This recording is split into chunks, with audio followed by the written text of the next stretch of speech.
마켓 이슈 분석 이어갑니다. 간밤 알리바바가 예상치를 하회하는 실적을 내놓으면서 장중 10% 이상 급락하기도 했는데요. 어떤 이유에선지 그 영향까지 이야기 나눠보겠습니다. 자, 알리바바 실적 소식 좀 전해주시죠. 알리바바의 전분기 매출이 전년 대비했을 때 40%나 늘어났습니다. 그런데 시장의 전망치가 44%의 증가를 예상을 했었거든요. 그간 강한 성장을 예상했던 만큼 실적이 예상치를 못 미쳤기 때문에 그에 따른 주가의 급락이 나타난 것으로 일단 시장에서는 해석하고 있는데요. MTN의 김정은 연구위원께서는 어떠한 해석을 갖고 있는지도 이야기 들어보도록 하죠. 위원님. 네, 결국 바로 그 부분이죠. 높은 기대감이 부메랑으로 작용했다. 이렇게 봐야 될 것 같습니다. 현재 오늘의 8%, 9% 가까운 하락으로 인해서 결국은 제자리로 돌아왔다라는 거죠. 준비된 그림을 보시면 알리바바가 작년 9월에 상장을 했는데요. 상장한 가격과 지금 거의 비슷한 가격으로 내려와 있습니다. 그리고 오늘은 강력한 하락갭을 동반을 했고요. 일종의 거래 증가도 동반을 했죠. 물론 처음 상장한 날만큼은 아닙니다만 큰 폭의 변화를 동반했다. 그렇다면 앞으로도 이런 성장 기대를 채우지 못할 경우에는 언제든지 흔들릴 수 있다는 것을 반영을 했고요. 또 하나는 역설적으로도 지금 어떤 산업이 연간 기준으로 40%의 성장을 할 수 있느냐 이렇게 반문해 볼 수도 있는 거죠. 그러니까 정말 초고 성장을 하고 있는 산업이기는 하나 시장의 기대치가 워낙 너무 눈높이가 높아져 있다는 점이 가장 부담 요인이다 이렇게 봐야 될 것 같습니다. 네, 국내에서 이 알리바바와 항상 거론이 되고 있는 종목 중 하나가 바로 인터파크 INT인데요. 기대 요인과 투자 포인트를 한번 들어보고 싶어요. 투자자분들이 또 많이 엮어서 생각을 할 거거든요. 네, 절대 비교는 불가능하죠. 왜냐하면 알리바바 같은 경우 아시겠지만 알리페이를 포함해서 굉장히 다양한 기업들의 집합체거든요. 그리고 과거에 이제 인터파크 같은 경우에는 G마켓까지 같이 가지고 있었기 때문에 실제로 B2B, B2C 완전히 이렇게 포함하는 그런 상황이었지만 지금은 B2C 중에서 또 일부만 하고 있는 상황이죠. 그러니까 C2C까지 가지고 있는 알리바바와는 절대 비교는 불가능하지만 그나마 상장되어 있는 기업 중에 비교를 하자면 인터파크 INT가 가장 연관 기업이라고 봐야 될 것 같은데요. 인터파크 INT의 가장 좋은 점은 뭐냐면 주요 사업 3가지 중에서 2가지가 올해 성장할 거라는 점입니다. 준비된 그림을 보시면 지금 공연 부분 같은 경우에도 빠르진 않지만 그래도 완만한 성장 그리고 질적인 성장을 예상하고 있는 국면이고요. 그 다음에 누구나 다 아는 사실입니다만 여행 부분의 성장이 끊이지 않고 있다는 거죠. 근데 이거 가지고 모자라다라는 겁니다. 이거 가지고는 알리바바의 전체적인 성장 요인과는 맥락을 같이 갈 수 없다라는 거죠. 그럼 뭐를 봐야 되느냐? 인터파크도 결국 해외 진출이 가능하냐 여부에 달려 있고요. 그런 관점에서 인터파크 글로벌 쇼핑이 진행이 되고 있습니다. 영어라든지 중국어라든지 여러 가지가 진행이 되고 있는 상황인데요.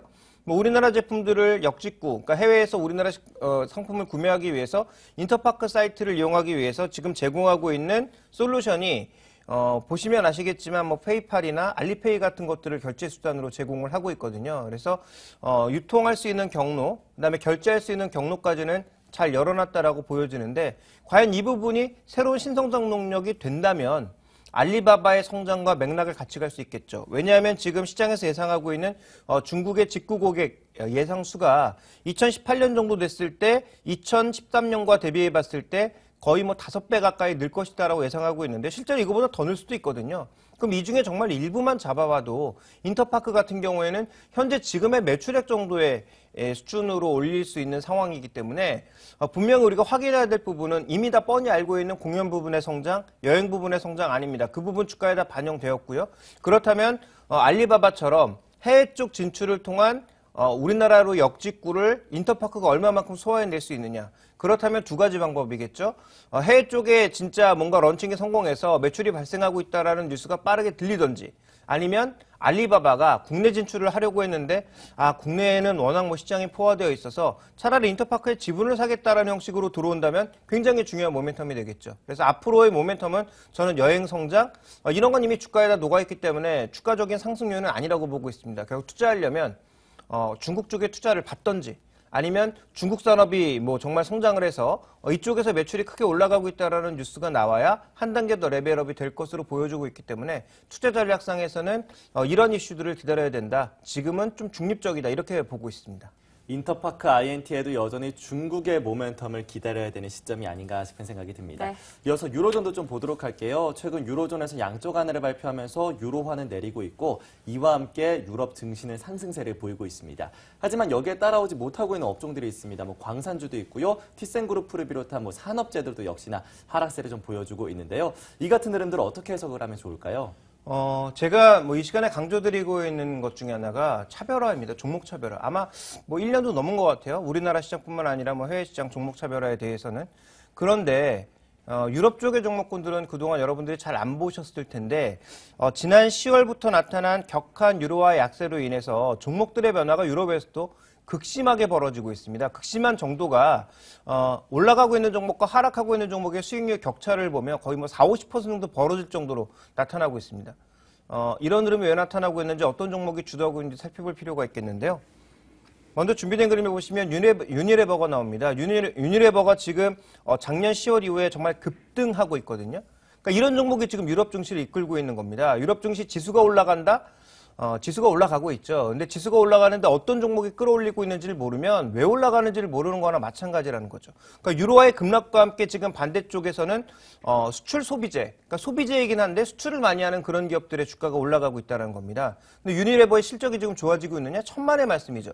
기대감으로 좋아지고 있는 거거든요. 유로화가 저렇게 내려가면 쟤네가 당연히 싸게 팔 거고 그럼 많이 팔 거고 경쟁업체 밀릴 거고 그러다 보니까 최근에 대표적인 경쟁사인 P&G, 프록터앤갬블은 계속 주가가 내려가고 있고 유니레버는 반대로 계속 올라가고 있는 이러한 기현상이 발견이 되고 있는 것이고요. 로레알도 마찬가지입니다. 최근에 우리나라의 아모레퍼시픽만 신고가를 쓰고 있는 게 아니라 로레알도 신고가를 쓰고 있고요. 랑콤도 신고가를 쓰고 있습니다. 여기에서의 투자 아이디어는 말씀드렸지만 지금 당장 매출이 증가하고 있는 게 핵심이 아닙니다. 지금 매출과 이익이 증가하고 있는 게 핵심이 아니라 유로화가 저렇게 떨어지니까 더 싸게 팔 거고 더 많이 팔릴 거다라는 기대감으로 올라가고 있다는 게 핵심이고요. 그 다음에 BMW도 마찬가지라는 거죠. 독일 증시 이끌고 있는 게 지금 여러 종목이 다 이끌고 있다 천만의 말씀이죠. 도이치포스트, 도이치뱅크, 그 다음에 다임러, 그 다음에 BMW 이런 종목군들이 전반적으로 시장을 이끌고 있다는 얘기가 되겠죠. 그래서 독일 증시가 올라간다가 아니고요. 독일에서 또 소비재, 내수, 방어주 이런 것들이 올라가고 있고요. 반대로 독일 내에서 또 만, 티센크루프 이런 것들은 계속 저점의 저점을 깨고 내려가고 있는 것이 현재 시장의 특징인 겁니다. 이 특징을 모르면 지금 시장에 투자할 필요가 없다라고 저는 생각을 하고 있고요. 그런 관점에서 이태리의 대표적인 플랜트 기업인 사이펜 같은 경우에 보시면 어느 정도 바닥은 찍은 것 같습니다. 거래량 증가 이런 것들을 봤을 때 바닥 찍은 것 같긴 한데 주가의 차이가 많이 나고 있죠. 그 다음 베일 같은 경우는 아직도 지금 저점이 어딘지 찾지 못하고 있습니다. 그래서 전체적으로 지금 유럽 내에서도 안 되는 종목은 영원히 안 되고 있다는 것이고요. 잘 되는 종목은 실적이 따라주고 있지 않음에도 기대감에 계속 올라가고 있다는 이 차이점을 명확하게 보셔야 될 것 같고요. 미국도 똑같은 논리가 적용되고 있고 한국도 마찬가지다라고 보여집니다. 차별화라는 키워드가 역시나 시장을 좀 지배하고 있는 양상인데요. 네. 항상 유로화의 반등 여부를 계속 강조를 해주시잖아요. 유로화 가치가 하락할수록 우리나라 수출주 경쟁에 대한 우려감도 함께 등장을 하고 있습니다. 이 부분은 어떻게 판단해야 되는지 좀 짚어주시죠. 네, 그동안 우리가 이제 걱정했던 것은 엔화 약세로 인해서 일본과의 경쟁력 우려를 계속 우리가 가져갔거든요.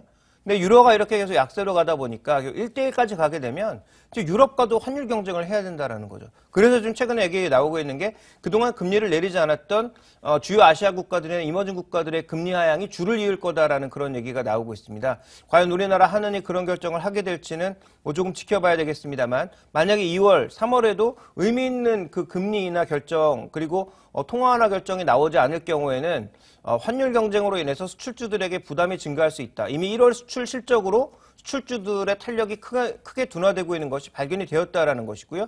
그런 관점에서 본다면 여전히 우리가 관심을 가져야 되는 것은 조금 전에 보셨던 것처럼 중국 소비와 연관돼서 강하게 움직일 수 있는 종목군들로 계속 종목을 압축할 필요가 있을 것 같고요. 그다음에 경쟁 자체가 되지 않는 국내 독점 기업. 대표적으로는 반도체를 예를 들 수 있겠죠. 이런 기업들을 계속 강조하는 이유가 바로 여기 있다라는 겁니다. 경쟁 자체가 안 된다라는 거죠. 중국이 지금 당장 반도체 설비 깔아서 만들면 삼성전자와 SK하이닉스의 뒤를 따를 수 있다? 절대 불가능입니다. 그래서 아예 SK하이닉스의 지분을 사면 모르겠지만 현재 반도체 같은 특히 메모리 반도체 같은 경우에는 비메모리 같은 경우에는 미디어텍을 중심으로 일부 많이 따라왔다라고 볼 수가 있겠지만 메모리 반도체는 설비도 없고 설비 만들어봐야 지금 당장 쫓아올 수 없기 때문에 이런 독점 기업들에 대한 투자가 그나마 유리할 수밖에 없다라는 것을 다시 한번 강조드리겠습니다.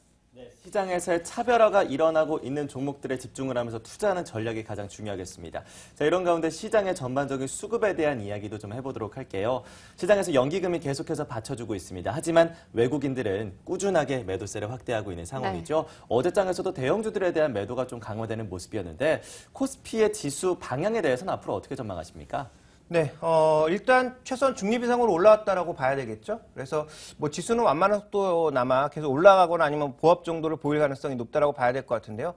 외국인 포지션에서 그런 의미를 찾아볼 수 있습니다. 먼저 준비된 그림을 보시면 파생형 ETF의 외국인 비중을 봤을 때 지금 코덱스 레버리지는 많이 안 사고 있어요. 늘지 않고 있는데요. 중요한 것은 지금 보시는 대로 지금 그 레버리지가 인버스 ETF에서 비중이 빠르게 감소하고 있거든요. 그러니까 이게 뭐냐면 하락하는 쪽에 이제 베팅하는 건데 하락하는 쪽에 지금 선물도 줄이고 있고 그 다음에 중요한 것은 파생형 ETF 쪽에서 인버스도 줄이고 있단 말이죠. 그러니까 이런 부분들의 그 흐름을 보자면 분명히 뭔가 의미 있는 흐름이 나타나고 있다고 봐야 될 것 같은데요. 문제는 미결작정이 전혀 변하지 않고 있습니다. 그래서 외국인들은 신규 포지션으로 강력한 상방을 원하고 있는 것이 아니라 기존의 매도 포지션을 빠르게 청산하면서 시장의 변화에 능동적으로 대응하기 위한 중립 관점으로 가고 있다. 그렇다면 뭐 연기금이나 뭐 기관들의 매수가 조금 유입되었을 경우에는 뭐 시장이 탄력적이진 않더라도 어느 정도의 반등은 나타날 수 있다 정도로 해석해 보시는 게 맞지 않나 이렇게 이해하고 있습니다. 네, 인버스 ETF는 주는데 미결제 약정은 또 그대로다라는 점에서 당장 외국인의 시각이 바뀌었다가 아니라 중립적으로 이동하고 있다라는 판단에 여지를 남겨주셨네요. 네, 그렇다면 앞으로의 수급 변화에 있어서 우리 시장에는 어떠한 영향을 미칠 수가 있을지 이 부분들을 전망해 볼 필요가 있겠죠. 오늘장 선전략에서 함께하겠습니다.